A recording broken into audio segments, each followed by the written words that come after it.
President Trump told Reuters yesterday that the people would revolt if he's impeached. Back in August, the president was on Fox and Friends and explained why he's not afraid. I don't know how you can impeach somebody who's done a great job. I'll tell you what, if I ever got impeached, I think the market would crash. I think everybody would be very poor, because without this thinking, you would see numbers that you wouldn't believe in reverse. Oh, that's not good. So would the president's impeachment backfire on the left? Let me ask comedian, the brilliant Dennis Miller. He's hitting the road with Mark Stein in February for their adorable, deplorable tour. Welcome back. Kennedy put her so there. Nice to see you good? In the flesh. The hitch and your giddy-up's all gone? You're healed up and ready That's right. to go? My dumb knee scooter. Oh, I was finally got to park it on for the winter. I went over to the West Side YMCA because you're on so late now. I wanted to burn off a little nervous energy. I swam some laps. I came outside the YMCA. It was being picketed by Mika Brzezinski because she thought that the village people were in there. Who would have just thought it? She's disgusted. Yeah, she's like a young Jesse Helms.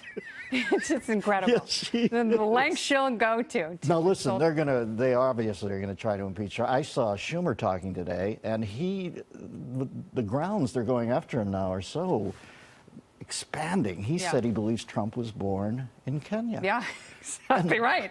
And he has no right to be president. He's been sending him emails saying, Chuck, you won a big lottery. Yeah, that's right. Give me $3,000 and you get $3 million. Chuck's like, that darn Kenyan boy. He's not making good on his promise. But I do think they're going to go after him for a number of things. But I also think it's very dangerous because if you lower the threshold that much, you can just apply it to the next Democrat in office if you don't like him or her. Well, you know, Kennedy, when they tell you that the Democrats are always brighter, you watch that Mazie Hirono or whatever, and she says we're just too smart, and they never exhibit that. Yeah. They always label themselves super smart, but wouldn't that be the smart gesture? I mean, really, if they go after him on impeachment, it only helps him, because I think most of the fair-minded people in this country find Trump rough around the edges. They think some days it's beyond gaucherie to grotesquerie. There are other days it's effective. But I think they would at that point think, we just can't impeach everybody who comes into this office who we don't agree with. And they would help Trump in that way. But I don't know if they're as smart as they think they are, because I think they're going to try to do it. I look at Jerry Nadler and I just think, I think he had that band surgery, but they put it on the bottom of his brainstem because he's not thinking clearly. He's not. But that's the incredible thing. Either Trump's going to get a boost and he'll be easily reelected, or there's really something in there and the Senate will take him away and you have President Pence. And Republicans are delighted at that. Democrats haven't thought about that. The whole thing is crazy. And we have a new contender on the left for president. My heart is skipping beats because I'm so excited. Alexandria Ocasio-Cortez, the future of this great socialist country. She joked with a Politico photographer that she can run for the nation's highest office, even though she's 29, because, quote, the Constitution technically says he cannot run unless he's 35. Well, not exactly. Actually, the Constitution doesn't use gendered pronouns and actually says any person under 35 cannot run for president. But that hasn't stopped AOC's biggest fans from calling for an amendment to the Constitution so she can be president, rightfully so. Matthew Iglesias, what a genius. He writes for Vox, quote, it's silly to arbitrarily rule out one of the most talented players due to age, and tragically non-obvious that political star power can actually last for years and years without dimming. Oh, get a room. And less than an hour ago, Ocasio-Cortez downplayed the Vox piece and said we should focus on other things like a living wage and legalizing weed. She's half right, but is Ocasio-Cortez 2020 what this country needs? She's going to run for president and vice president on her own ticket. Well, when I was coming over here, I just heard on Bloomberg that the Ministry of Punctuation called Ocasio-Cortez and demanded their hyphen back today. They said that she was diluting the brand, and they were about to not be able to use that anymore. Listen, I think she's going to have to be done in an odd way.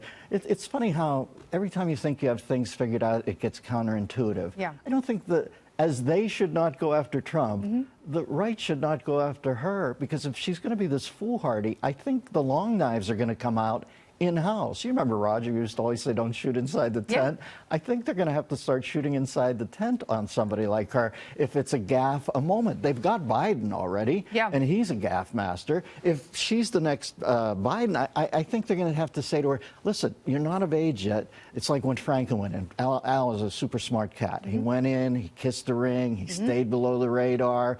He wrote some books. Yeah, you accrue avuncular over a certain amount of time. She should just chill now, and down the road they'll probably come and visit her. But if she's going to blow the brand up with all this mindlessness between now and then, the Dems are going to have to do her in. She's declaring for the draft after her freshman year. She needs some more time in college. You're right. It's like Kobe, only Kobe can come out of high school. She's Lonzo Ball. She's not Kobe. She's just not.